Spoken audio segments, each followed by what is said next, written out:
NCP सदर शरद पवार ने आज पार्टी मीटिंग तलब की है। एनसीपी सदर आज पार्टी लीडरों के साथ तबादला ख्याल करेंगे। मीटिंग में लोकसभा इलेक्शन में हुई शिकस्त पर गौर किया जाएगा। महाराष्ट्र में होने वाले असेंबली इंतखाबात में एनसीपी का कांग्रेस के साथ क्या रोल रहेगा, दोनों इलेक्शन अलग अलग लड़ेंगे या फिर इत्तेहाद होगा, इस पर भी लीडरों के साथ शरद पवार गुफ्तगू कर सकते हैं।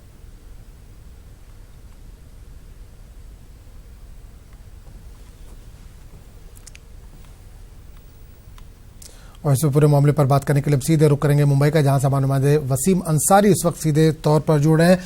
वसीम, शरद पवार ने आज अपने पार्टी के लीडरों की मीटिंग बुलाई है, क्या क्या इश्यूज उठ सकते हैं मीटिंग में? देखिए, सबसे पहले जिस तरह से लोकसभा के नतीजे आए, खास करके जो उम्मीदें थी एनसीपी को, वो उम्मीदें पूरी तरह से ठीक तरीके से नहीं हो पाई हैं, जिसको लेकर कहीं ना कहीं जो इनके कार्यकर्ता हैं उनमें काफी असमंजस बना हुआ है। तो आने वाले विधानसभा चुनाव है, कुछ ही महीनों में विधानसभा चुनाव होने हैं, तो इसे देखते हुए बैठक ली गई है कि किस तरह से विधानसभा चुनाव में पार्टी आगे जाएगी, कांग्रेस साथ गठबंधन करती है या फिर जो दूसरी क्षेत्रीय पार्टियां उनके साथ गठबंधन करने के बाद किस तरह से चर्चा करेगी, और कौन कौन से इलाके में जिस तरह से नतीजे आए लोकसभा के, तो एक विधानसभा में उन्हें कितने वोट्स मिले हैं उसका भी आकलन किया जाएगा। साथ ही कौन कौन सी ऐसी पार्टियां जिनको साथ लेकर चलने के बाद उन्हें कम नुकसान होगा, ये भी देखने वाली बात होगी। ऐसे कई अहम मुद्दे हैं जिन्हें लेकर खास करके यहाँ पे बैठक बुलाई गई है, और इस मंथन के बाद आने वाले विधानसभा चुनाव को लेकर भी शरद पवार अपनी पूरी तरह से ताकत लगा रहे हैं। खास करके किसानों के मुद्दे पे जिस तरह से चुनाव के नतीजे आने के बाद भी लगातार सूखे इलाकों में शरद पवार अपना दौरा करते रहे, और कार्यकर्ताओं में इस बात का मैसेज देने की कोशिश की है कि अभी भी लड़ाई बाकी है, क्योंकि महज सिर्फ हमें केंद्र की सत्ता गई है, लेकिन अभी भी राज्य में वो सत्ता आ सकती है। अक्टूबर महीने से पहले यहाँ पे चुनाव होने हैं, यानी कि महज 2 से 3 महीने और बचे हुए हैं। इसके बाद आचार संहिता लग सकती है और कहीं न कहीं जल्द से जल्द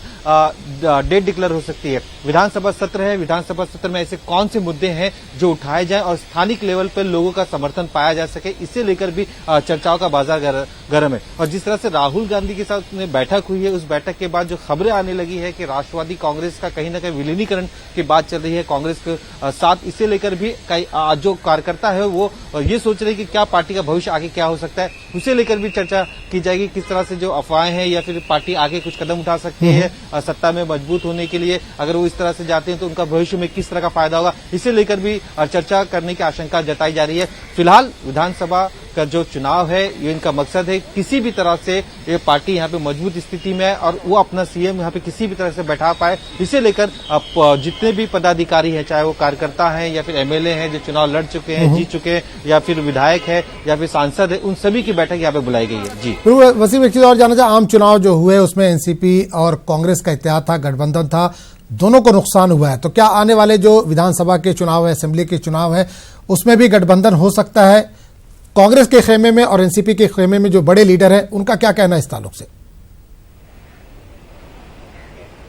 देखिए, दोनों ने चुनाव गठबंधन को लेकर अपनी हामी भर दी है, क्योंकि उन्हें पता है कि अगर गठबंधन नहीं करते हैं तो बहुत दूर तक उन्हें सत्ता नजर नहीं आ रही है। 48 सीटों पर अगर 41 सीट शिवसेना बीजेपी गठबंधन को चली जाती है तो कहीं ना कहीं इनके लिए काफी मुश्किलें हैं, खास करके विधानसभा चुनाव को, कि हर विधानसभा चुनाव में हमने देखा है कि 20 से 25 हजार की लीड नजर आ रही है शिवसेना बीजेपी की। ऐसे वक्त में पहली मीटिंग कांग्रेस एनसीपी की हो चुकी है। साथ ही उन्होंने ये भी प्रयास किया कि जो दूसरी पार्टियां हैं, जैसे शिकाप है, समाजवादी पार्टी है, उन्हें भी अपने साथ गठबंधन में किस तरह शामिल किया जाए, उसे लेकर भी चर्चा हुई। खास करके मनसे फैक्टर, मनसे को लेकर भी उत्सुकता बनी हुई है कि जोड़ पाएंगे या नहीं जोड़ पाएंगे। एनसीपी चाहती है कि इस बार के जो चुनाव है मनसे को भी साथ में लिया जाए, ताकि किसी भी तरह से मराठी जो वोटर्स है वो उनकी तरफ आ जाए और एक बड़ा फायदा उन्हें मिल सके। तो पूरी कोशिश यहाँ पे की जा रही है। दोनों गठबंधन में चुनाव लड़ेंगे ये तो अब तक तय माना जा रहा है, क्योंकि जिस तरह राहुल गांधी की बात हुई है शरद पवार जी से, और जो क्षेत्रीय जो नेता है वो लगातार ये प्रयास कर रहे हैं कि दूसरे दल है उन्हें जोड़ा जाए, और विधानसभा चुनाव में किसी भी तरह की वंचित अघाड़ी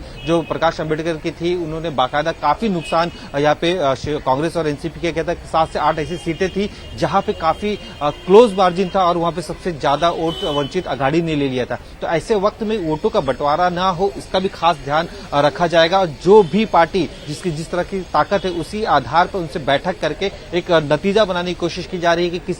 किसे कितना गठबंधन। पहली मुलाकात में साफ कर दिया गया था कि जिस पार्टी की जितनी भी कैपेसिटी है उसी के आधार पर उन्हें बाकायदा सीट दी जाएगी, कोई ब्लैकमेलिंग नहीं करेगा। इस तरह के जो सूत्र हमारे उस बात बता रहे हैं। जी चलिए वसीम, बहुत बहुत शुक्रिया इस तमाम जानकारी के लिए।